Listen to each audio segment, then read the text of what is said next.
哦，陈师傅开挖机，只开那挖机。我跟东家说，叫他今天别打混凝土，他偏偏要打，这下好了吧？不知道大家还记不记得这个东家，就是水泥瓶开裂挂我的那个。老板，这个挂我啊，这个你自己的那个瓶不紧。老板，这个挂我了，现在要靠我工资。上次我给这个东家把前瓶刚整好，他就打混凝土，结果当天晚上下雨，混凝土开裂了，他怪我挖机没有帮他把瓶修好。这一次他又急急忙忙把我挖机叫过来，让我帮他把这条路给他整平一下。他今天就要把这条马路打上混凝土。我跟东家说，天气预报今天有大雨，要不今天把这条路给他修好，你明天再打混凝土。但是东家跟我说，他就只有今天在家，明天就又要去外地工作，家里只有老人和妇女在家，又不懂这些事。如果今天他不把这件事情做好，估计又要拖到年底去了。所以他今天不管下多大的雨，都要把这条马路打上混凝土。我帮他把马路两边接头的地方全部降下去20公分，中间高低不平的地方就给他扫平，然后再来回碾压，把路压紧。我的任务就完成了，把挖机开上拖车。然后东家又跟我说，让我帮他把这个石头破掉。他说这条路这里有个石头，一定要我破了。老板，2000包给我，我帮你破掉。我让东家2000包给我，帮他把这个石头破掉。但是他舍不得，所以这条路就没有打这么宽的水泥马路了。现在第一车混凝土已经来了，本来东家是打算自己拉沙子和水泥回来，然后要我用挖机把混凝土搅拌好。然后他算了一笔账，感觉自己搅拌混凝土和用这种混凝土成本都差不多，为了自己省心省事，所以干脆还是用这种混凝土算了。然后再把水沟的两边全部浇上混凝土，这混凝土也是算得真好，不多不少，刚刚好。接下来就是把这些混凝土简单的爬平一下，然后再用这个平把泵把水泥浆水打出来，这样震动一下，表面就看起来比较光滑了。有时候怕什么总是来什么，事情还没有做好，天上就下起了大雨，而且这个雨是越下越大，这混凝土表面的水泥都被冲下来了。东家就急急忙忙在镇上买了一捆塑料膜回来，然后就一边烫平一边把塑料膜敷在上面。但是这个雨一直在下，然后烫平的速度又很慢，东家不会做这种事的，都拿个刮子在这里烫平了。前面的这一部分还好，表面还有一点水泥浆，但是下面的这一半就全部水泥浆都不见了，只剩下一层沙子在表面。这个时候东家就有一点不想搞了，他说干脆就这样算了，也不用烫平了，他打算到上面铺一层大理石板。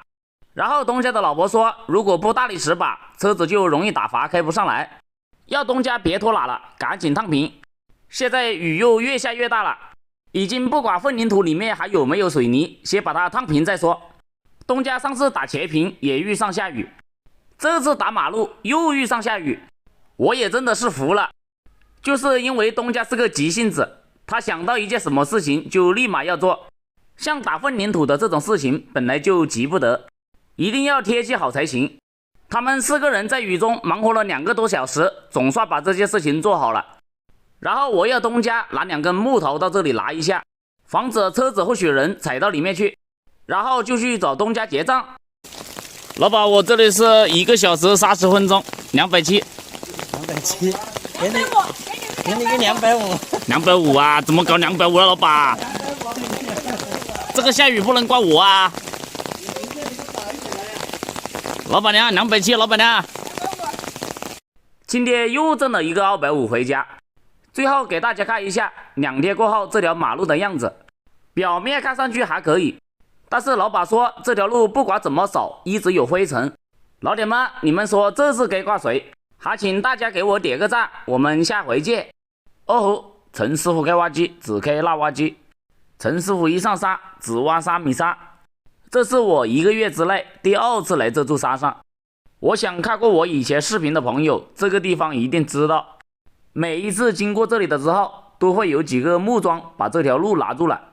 这块地的主人给我提醒过很多次，每次都说给我过了最后一次就不准我过了，结果我每次还是照样从这里经过。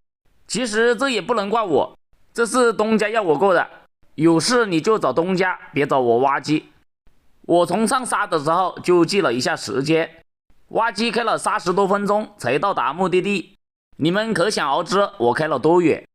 眼前这个地方是东家随便找的一块地，他跟我说反正就是挖在这里，今天就让我自由发挥，只要我怎么好挖就怎么挖。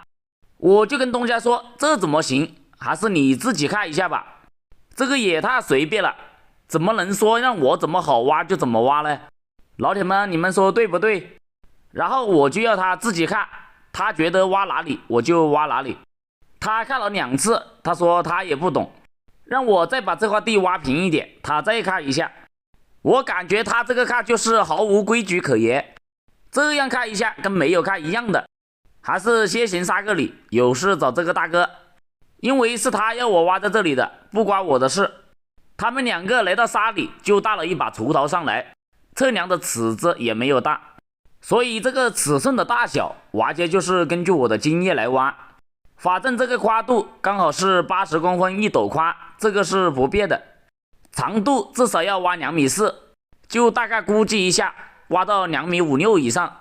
反正只要长一点，肯定就比短一点好。深度的话，就是直到挖机再也挖不下为止，那就是刚好3米3深。今天这个地方还是比较相当好挖，也没有遇到石头，挖了不到半个小时就差不多挖好了。最后再把这些没有挖到位的边边角角修一修就可以了，然后再把刚才修下去的松土给它挖上来。东家把我从挖机上喊下来看了一下，他说没有打算用人工再去修整了，让我挖机一次性把它挖好，凭自己的感觉把最后一点点土挖上来，最后大家看一下挖好后的样子。老铁们，你们觉得挖的怎么样？这个坡稍微有一点点陡，我给它修平整一点，然后再把这些松土趴紧，明天他们就好从这里上来。经过这里的时候，我本来想把挖掉的木桩放回原处，但是东家说他们明天还要上来，这些事就不要我管了，让我直接把挖机往沙下开就行。接下来就是漫长的下沙过程，这个路程实在是有点远，因为这条路刚好挖机这么宽，又比较陡，拖车开不上来，所以只能把拖车停在沙脚下。挖机开上沙和下沙的时间差不多要1个多小时，而把3米沙挖好却只用了20多分钟，大部分的时间都花在了路上。下沙的时候就顺路帮他用推土铲把路推平。从沙上开下来，开了这么久，挖机轮子都快干冒烟了，才到达了拖车上。因为有好几个邻居朋友跟我说，东家的家庭条件不是特别好，让我给他少收一点，本来要1080的，我只收了680。虽然我的字写的不是特别好，但是我的心是善良的。感谢大家的收看，我们下回见。